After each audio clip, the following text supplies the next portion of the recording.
Okay.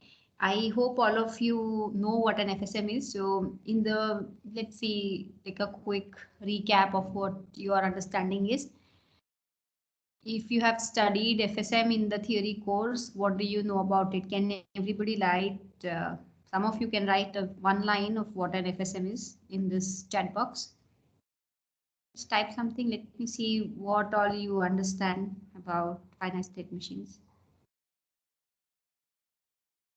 If you don't know the definition, you can take examples, characterizations, anything that you know about FSM, you can type.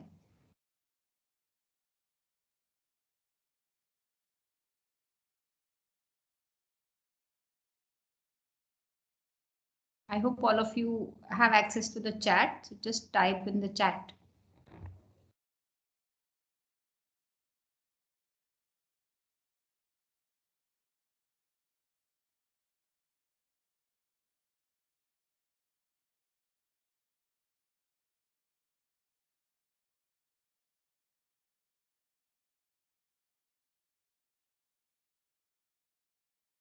I want to see at least 10 answers. Okay, there are 110, so at least 10 should come.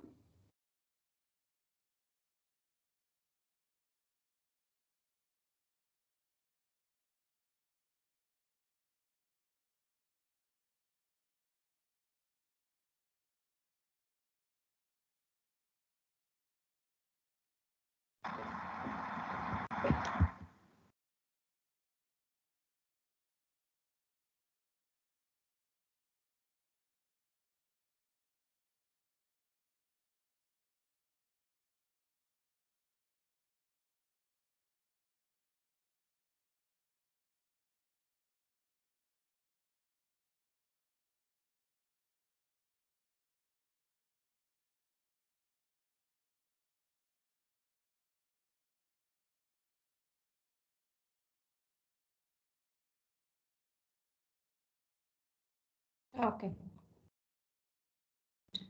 So there are.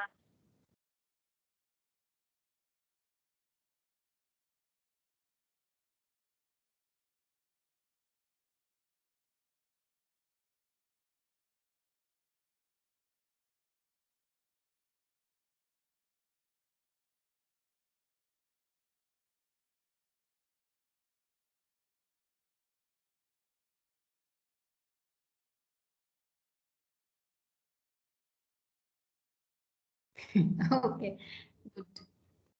Right. So continue typing. Somebody had mentioned that there are two types of machines, Moore and Mealy machine. And finite state machine has got a set of states, and FSM can only be in one state at a time, which is a correct answer, but there is a frown reaction for that. I don't know why. But yes, FSM can be in only one state. Like right now, you can only in one state of attending the class, and you should not be doing anything in parallel. But it's fun. I mean, some are giving laugh reactions, and those who are sending the reactions, make sure that you have also put in your answer before you react to the others' answers. Okay. Anyway, I hope we'll have some fun here. Okay. So you know what an FSM is. That's nice. So today we are going to do the Moore FSM, and the Moore machine is the one where the output is associated with the state. Last week we did registers, which are the sequential logic beginning. FSM is of course sequential design, and we are going to design a sequence detector today during the lab. I will give you a small introduction to how to write that in Verilog using a small example. The example I'm doing is a parity checker, and the parity checker is an odd parity checker. So whenever the input has odd number of ones, the output becomes high, and your input is coming as a 1-bit stream of data. Okay, so you'll get 1 bit at a time, and you have to keep seeing the bit and maintaining the output to either 0 or 1 depending on whether you have seen an odd number of ones or an even number of ones till that time. So that's the problem statement. So I request all of you to quickly draw the Moore machine for an odd parity checker in your copies.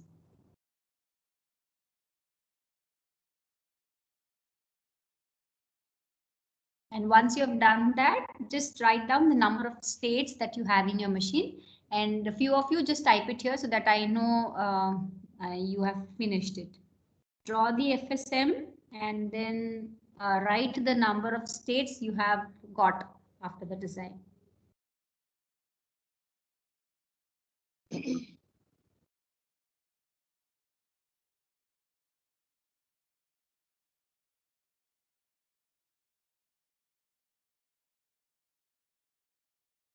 Good. So I think so everybody is able to draw the machine. So let us now move to the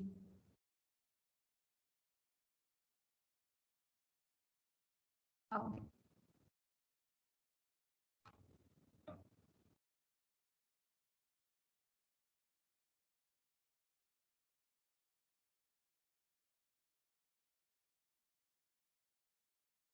Okay, students, thank you. Let us do the design. Let's start the design. Now, while I do the discussion, I request that you keep looking at the FSM in your copy so that you understand how that has to be coded. Okay. I'll just share my screen now.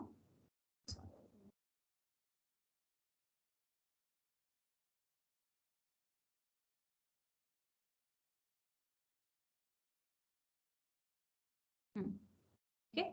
Can you see the notepad? Yes. Okay. So I'm just we are going to design a Moore parity checker FSM.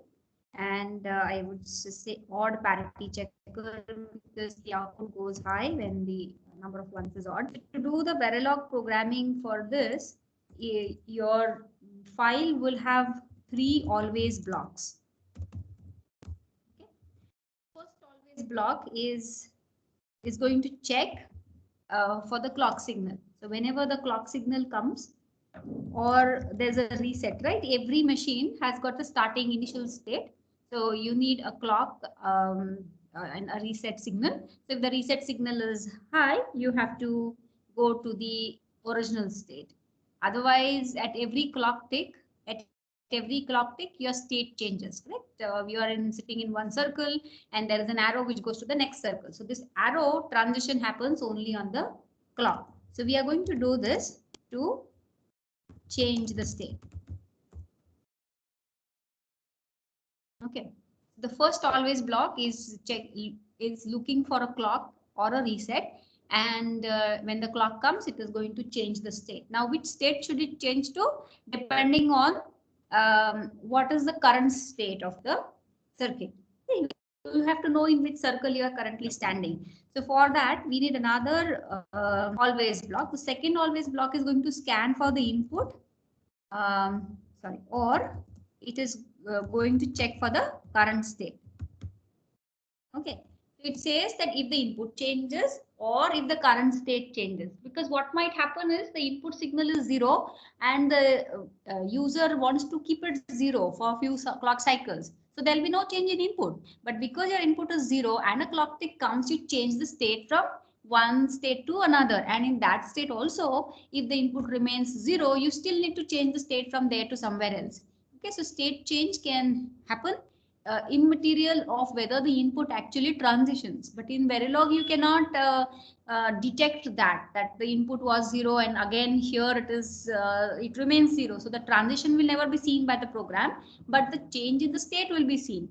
Therefore, we need to check for this, either the input changes or the current state changes. In that case, you have to do something. So what do? I am standing in one circle. Input has come. So we compute the next state. We actually don't shift to the next state. We only decide which next state to go. Okay. So I'm saying decide the next state.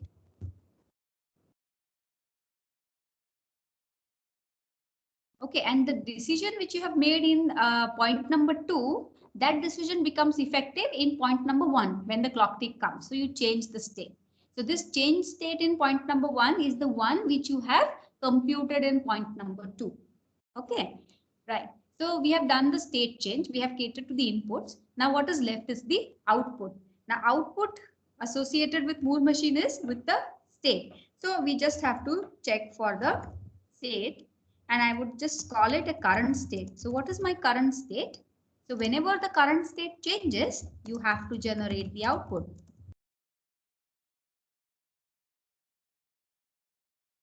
Okay. So these are the three always blocks which are to be written in the Verilog program. And you have to keep the FSM on a copy beside you and then give numbers to the states, and then we'll see how to do this. So I'm assuming that I have a state 0, which my input is x. If x is equal to 1, this state goes to, this is state 1. In the brackets, I'm writing the states. Okay. So this is the FSM I'm trying to draw. So initial state is 0. When x is equal to 1, it moves to the state 1 and gives output equal to 1. Okay. And in the state 0, the output is 0. So this is the even state and this is the odd state.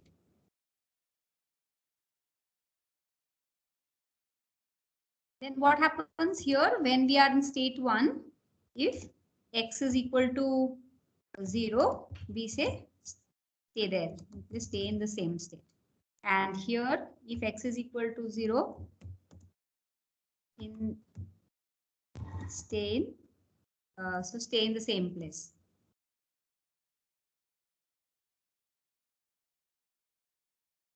Okay. And from 1, 1, we will move to 0, 0 on x equal to 1 again. So from 1, 1, if x is 0, then you go to the, so this is the circle in which the FSM will keep on moving. So I'm going to use the number 0 for the state 0, and I'm going to use number 1 for state 1. And beside that, I've written the output. Okay, so now let us do the Verilog programming. I have opened the blank project and I'll add a file to it.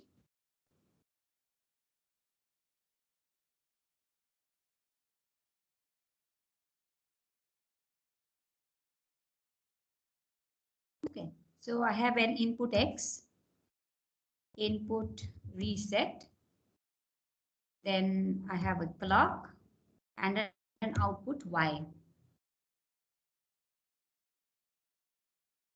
Okay, fine.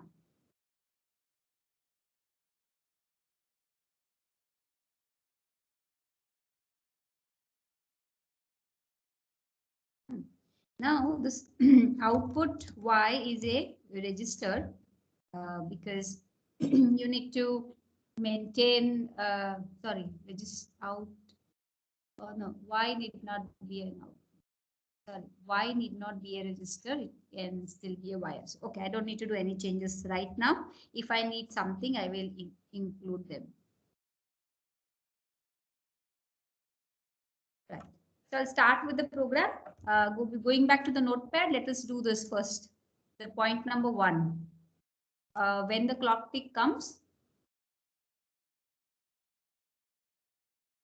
right? Always at clock or reset, we have to change the state. So I'm writing that always block.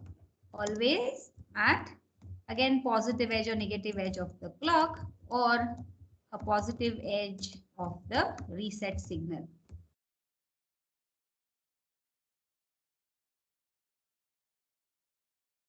I'm just making a list of all the always statements and then we will fill them. So quickly have a look at the notepad here.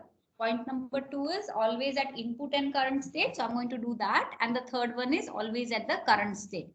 So these three, I'm just making the template first. Always at input is X, or current state, correct? So I need a current state variable. Then I have an always at current state.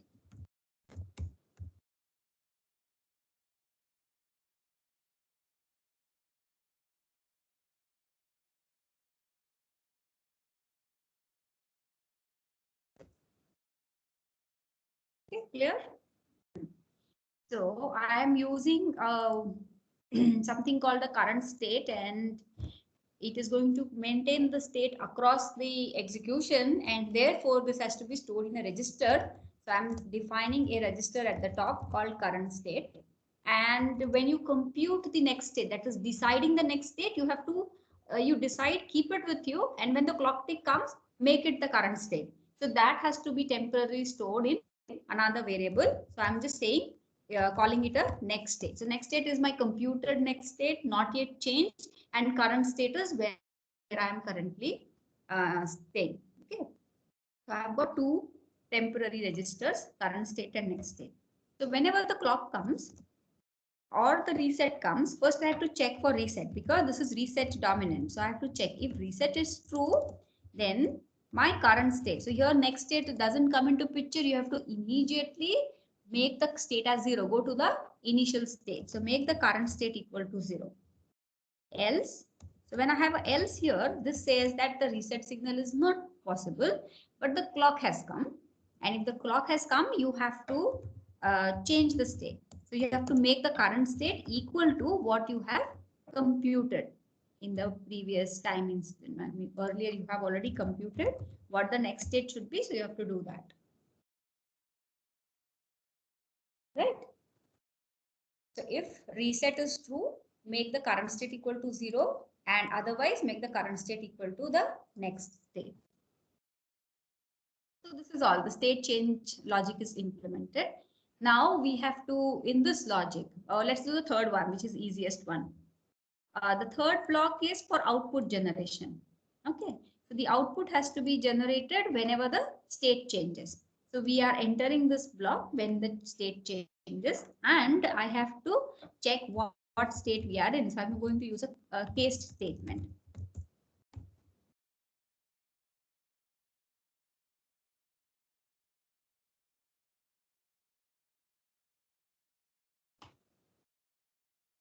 And I have got only two states, 0 and 1. You can also give them some names and define a parameter at the top, like we have hash defines in a C program. You can also define parameters and give numbers, ZER, 0, ONE1 as a state number, okay? Or parity, even parity. Such state aliases also can be generated, but I'm just doing 0 and 1 because this has only few states. Okay, so when we are in state 0, the output Y is equal to 0, and when we are in state 1, the output Y is equal to 1. Okay, as simple as that. Then we'll go to the middle one. The middle one is doing the next state logic computation. Okay, so this has to be neatly done.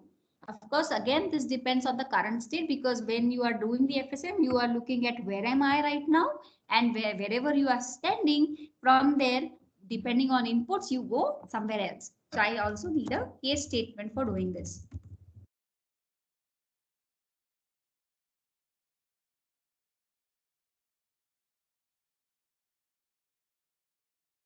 Okay, so I have got a similar thing, but here let us see.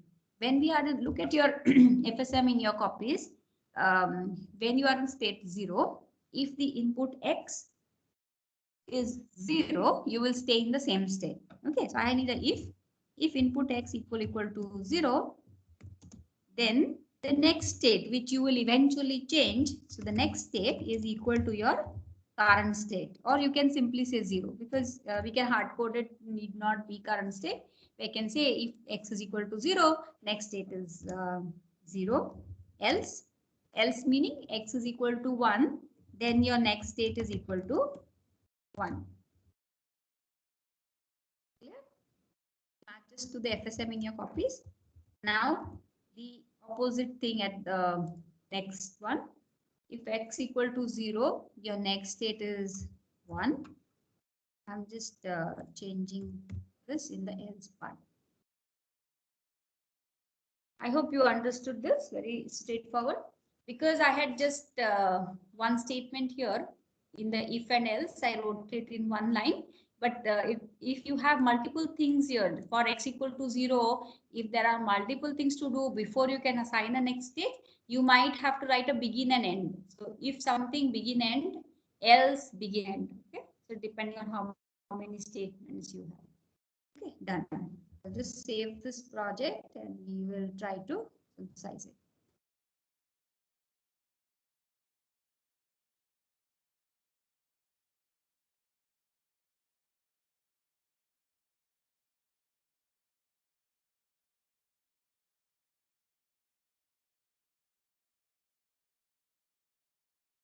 Oh, I have errors.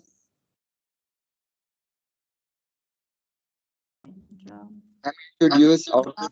Oh, register. Yes, out. Y has to be a register because we are assigning to it. Okay. So I'll just say reg Y.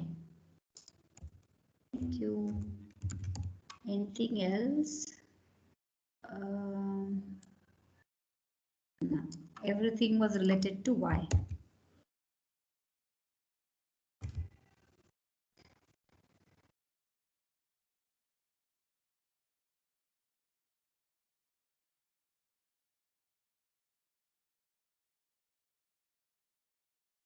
Okay, good. So we have successfully synthesized. Clock reset X are the inputs and Y is the output.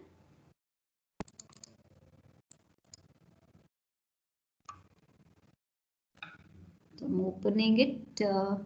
Yeah, if you can see, you have the current state, which is the flip-flop, which gets synthesized. The state is stored in the flip-flop. And before that, there is a mux, which is computing the next state. So when you did in theory, you learned that there is a next state logic and the next state is then fed into the flop to be stored later and used. Okay, so we have successfully synthesized this. No issue. There's a warning somewhere. Oh, fine. So we can get away with this warning by just saying a Y here and then defining output Y later. Or I can simply write even here.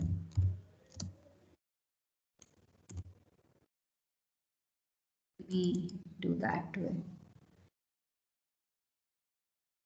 Then the warning will go.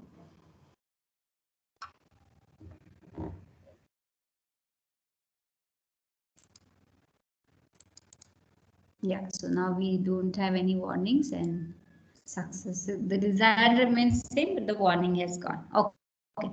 Now let us quickly do the simulation of this by writing a test bench. I'm adding a new source. Verilog test fixture for odd parity test.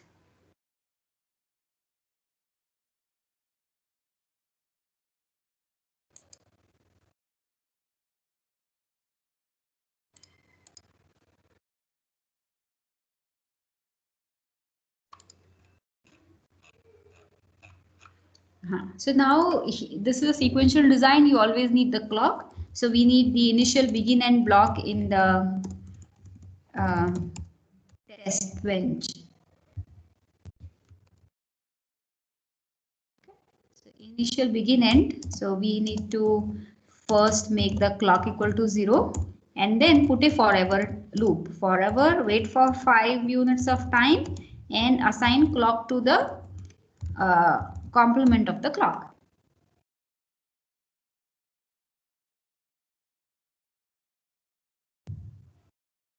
Done. So once you've done that, then the next initial block is for doing the remaining test cases. I'm removing the clock initialization from here and we want the reset to be high in the beginning. It is by default 0, but we want to reset the circuit before we begin. And at 100, I'm reducing to a 10. Okay, so first we make reset high, then I wait for 10 time units and then I make reset back to 0 because otherwise the circuit will always remain in the reset state. And then after I make the reset 0, I wait for another 10 time units and then I start giving my inputs. My input is X, 0 and so on. I'll just copy this and then paste it several times.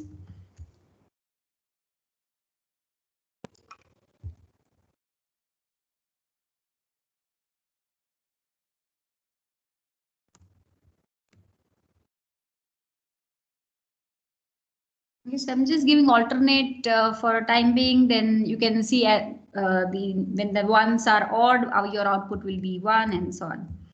Okay, this way, then suddenly I can make reset equal to 1. Let's see, and then I'll give some more inputs. And no matter what I give, the output should not change. Then I will make the reset back to 0, and then I'll give some more inputs. Okay, so very elaborate test bench to exploit or see all the features. Okay, so now I'll do the simulate.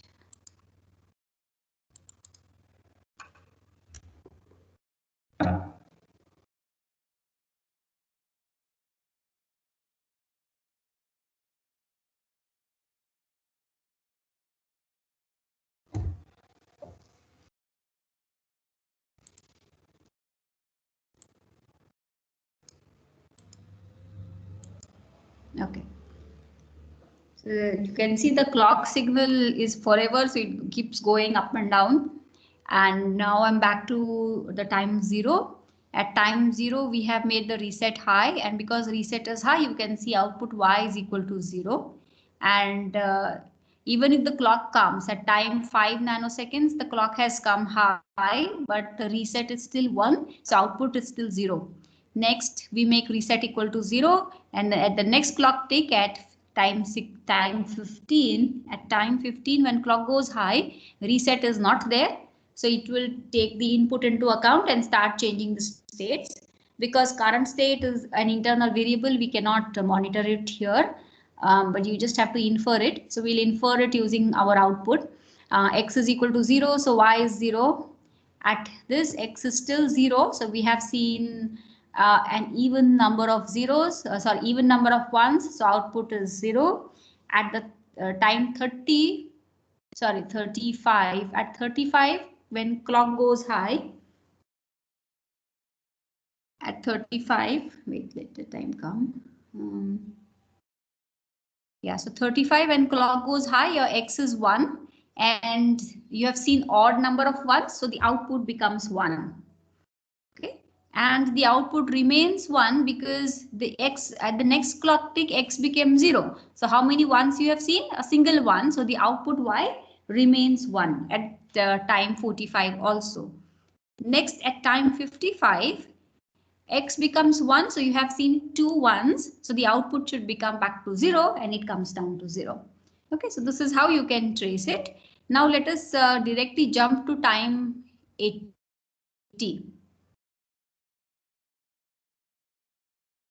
What happens at time 80? I have made the reset go high, and next time, as soon as the reset goes high, the output becomes 0, the current state becomes 0, and whenever the clock comes at 85, 95, 105, the inputs are coming, but it has no change in the output y. Okay, so at 85 clock comes, no change, 95 no change, 105 no change. At 115, the reset goes down. So reset is disabled, and then the inputs again start having an effect on the output. So between that time, the output is remaining 0 because your current state is the state 0.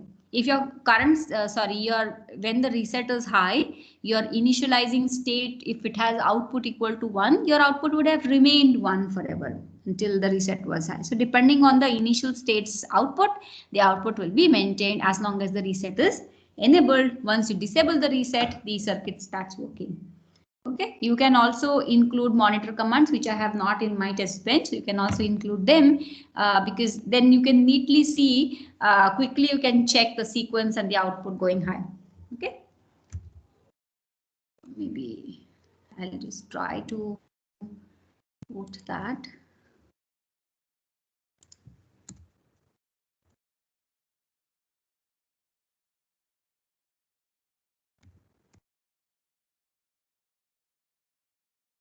What do I want to see? I want to see x equal to something and y equal to something. And okay, let's observe reset also.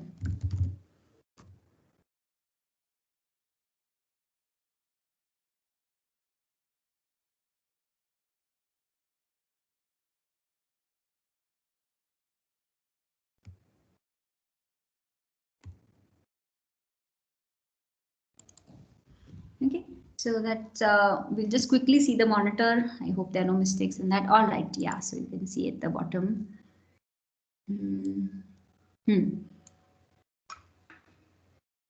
Okay, good. So when the reset is 1, nothing. When the reset becomes 0, you can now quickly check for yourself. The output is 1. When you have seen odd number of 1s, it's an odd parity checker. But remember that this x equal to 1 happens at 35, which will have, wait, x equal to, x is 1, output becomes 1 at 35. What went wrong? 35, x equal to 1.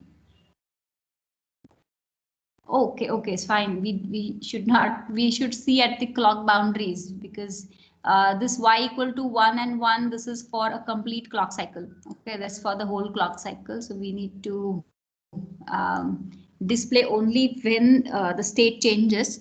So you need to do something intelligent to do this printing, because otherwise it is slightly misleading. The output is not becoming 1 consecutively, but it is the same output being printed again. Okay. All right. Because we try to interpret this because the waveform was correct, and try to explain when actually the y is changing. Okay. So the y changed here because of the previous x equal to 1. So at 35, y became 1 because of the x equal to 1 at 30. Then at 55, y became 0 because it had seen something else till before that. Okay, so just try to interpret it and let's see if it matches with the waveform. Okay, so coming back to Notepad.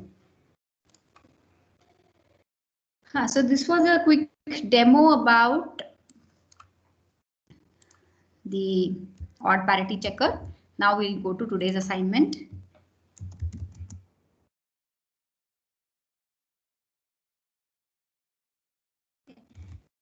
So part 1 is very simple and part 2 is slightly involving. You have to, both are not very tough. Part 1 is just a warm-up thing, just for making you aware of what to do. So you have to design a sequence detector for 100. All are Moore machines, okay? Moore machine to detect the sequence 100.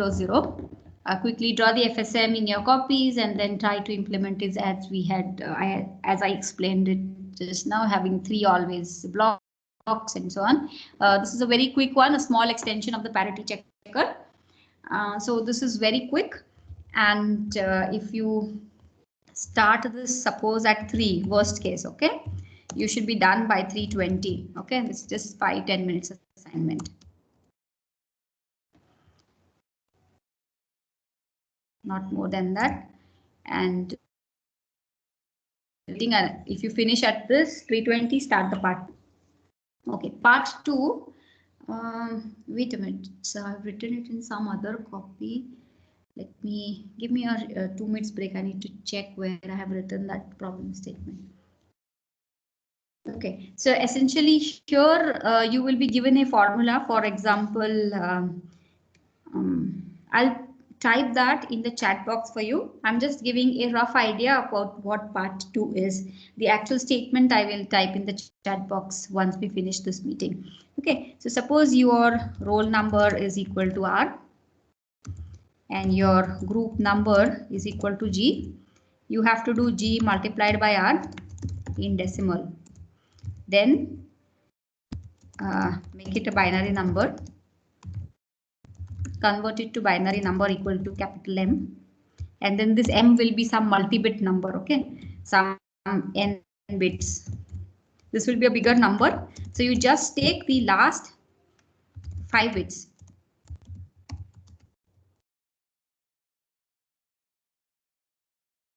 And you can take roll number R, again here last 3 digits, because the otherwise the number will be 2. You can take last 3 digits or even last 2 digits is okay. Let's take last 2 digits because there'll be repetition with only 10 students. There's no, with the roll number 100, what do we do? roll number 100 can take 99 then. Okay, so take some number. 100 gets an exception because otherwise there's a 0 coming into his answer. Okay, so roll number R, group number G, multiply, get a decimal number, convert it to a binary number, capital M, and then take LSB side 5 bits. Okay, so that is your sequence detector which you have to make. So suppose, for example, if this comes to be like this, then you have to detect this sequence. And you have to detect overlap. Of course, the design has to be overlapping detector. So you have to detect the overlap, and your test cases should have overlap and non-overlap inputs. Then it should have the reset signal in beginning and middle, etc.